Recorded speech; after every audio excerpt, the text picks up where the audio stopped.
Have you ever noticed that when children are upset, anxious, angry, then talking doesn't always help? Well, that's because these big emotions don't just happen in the mind, but they happen in the body as well. My name is Natasha and I'm a family yoga teacher, and today in this video I want to share with you why movement is one of the most effective ways you can help your child to process emotions and to help them come back to balance, to regulate. And I have some fun family yoga practices to share with you as well. This is going to become your favorite sequence, your go-to sequence for these big emotions and to really support your child with coming back to themselves. When children experience these big emotions, their body responds to that automatically. So we might notice the breath changing, muscles tightening. The nervous system is shifting into this really activated state. It's going into this protection mode. And that's why I always say there's no point in reasoning with a child while they're in a meltdown and like their thinking brain is offline, their body is just responding to the surge of stress, all these huge emotions taking over, and you can't reason with that. Before children can think clearly, they need help in feeling safe again within their body, that felt sense of safety, right? That we might know there is no actual danger, but helping their body to know that they are safe and to feel like they can regulate and be with whatever is happening without it taking over their entire system, which is why co-regulation is so important, right? Movement gives emotions somewhere to go. Instead of trying to think their way out of this big feeling that's overwhelming them, they are able to move through it. Playful yoga, like shaking it out, dancing it out, all this fun movement, this connection, this co-regulation, this is what is going to help them in those tough moments. Because once the body feels calmer, it feels safe, children are able to communicate, they're able to listen, they're able to connect. But I do want to say this. Right? We don't want to do these practices that I'm about to show you for the first time during one of those tough moments. You're going to be setting yourself up for disaster, and maybe that's what's happened in the past. You've seen this amazing tip, do this when your child is having a meltdown, a tantrum, big emotion, whatever it is, and it hasn't worked, right? It's like saying take a deep breath.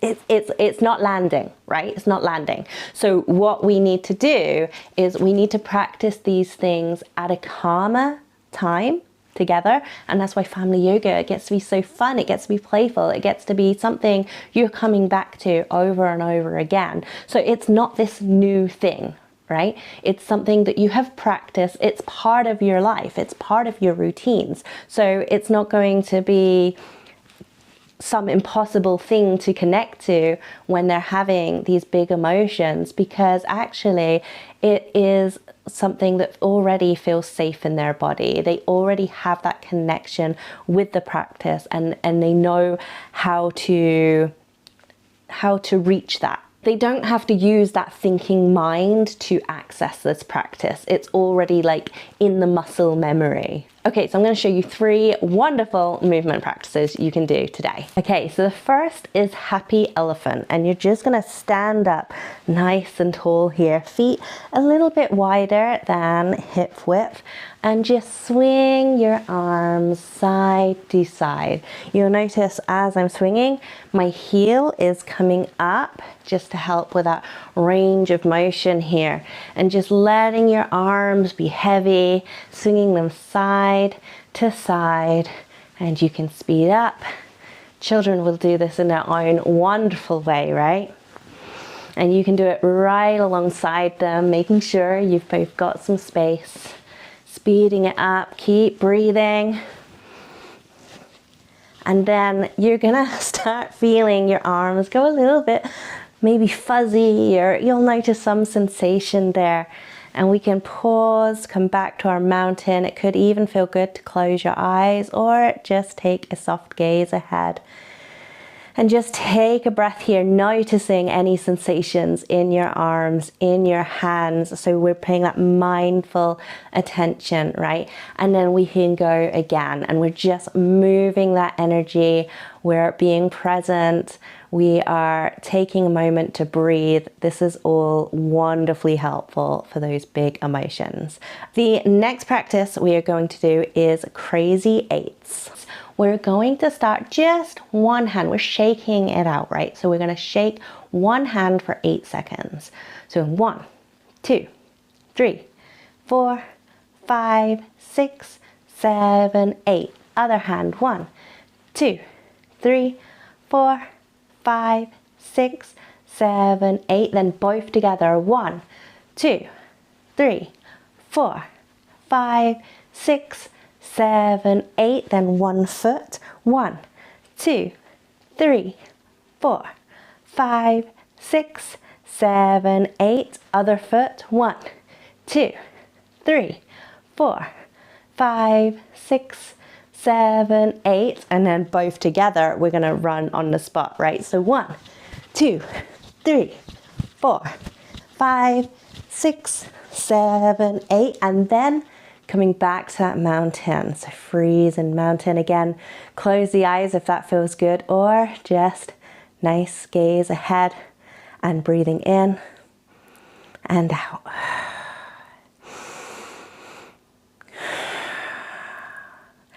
And then you're going to repeat that again. So one hand, 2 hands, 1 foot, the other foot, running on the spot. Then your mountain, but this time for 6 seconds, and then you'll do 4 seconds, and then you can do 2 seconds, and then just do it 1 second, which is just really fast. Just get that energy moving.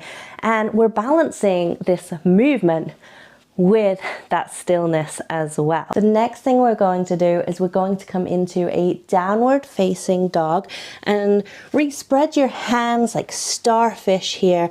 And when you come up, just keep a bend in the knees, and then bend one knee and then the other. Push through the hands and keep that movement going. Keep breathing here. And then find your downward facing dog here in stillness. Take a nice slow breath in through the nose and let it go. And then lower down to the knees. And then we're just going to take some gentle movement with the breath.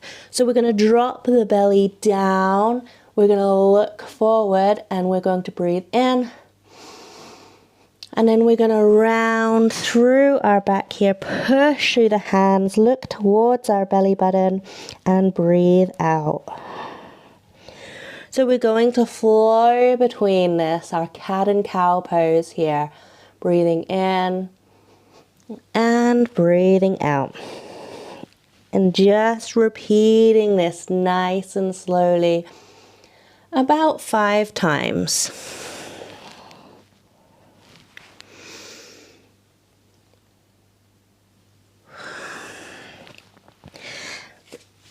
And then after your movement here, you may even like to take a few moments resting in child's pose. So you can keep your knees together here. You can make them nice and wide, big toes to touch, and send it back to your child's pose, where you can rest your head on your hands on the mat, or you can make a little tower here. And so after all that wonderful movement, we're just taking this moment of stillness and going inward, coming back to the breath. And remember, this is all about helping our child's body to feel safe, to process those emotions in a healthy way, to help move any stuck energy, and just really help them to come back to themselves. So when children are overwhelmed with all these big emotions, all this stress going through them, they often don't need more instructions and more talking. Whereas if they have this movement practice and they've practiced it before, they know it in their bodies, they don't even need instructing. You know, they can co-regulate with you, they know the routine, they've practiced this, then this is something that you can keep returning to. And whether it's one of those practices or you put it together in like a little sequence like we did there, whatever helps them to return to themselves, to return to regulation, to feeling safe within their body. That is what this is all about. And it does take some practice. It takes showing up and doing this. When we support the body in this way, we're supporting the mind, we're supporting that regulation, and we're making it easier for children to come back from those dysregulated moments, because those dysregulated moments will happen. That is normal, right? That isn't going away. We all get dysregulated from time to time. I know you do, I do, right? We all get dysregulated from time to time. So we just need to have ways to support our children to come back.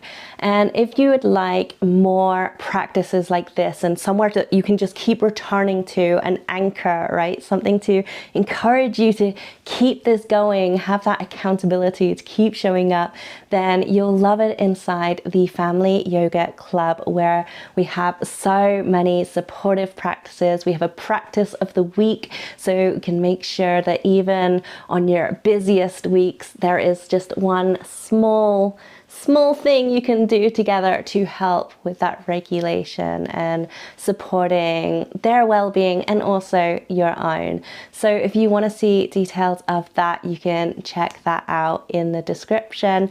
I hope to see you for more family yoga and just supporting children's regulation. Thank you.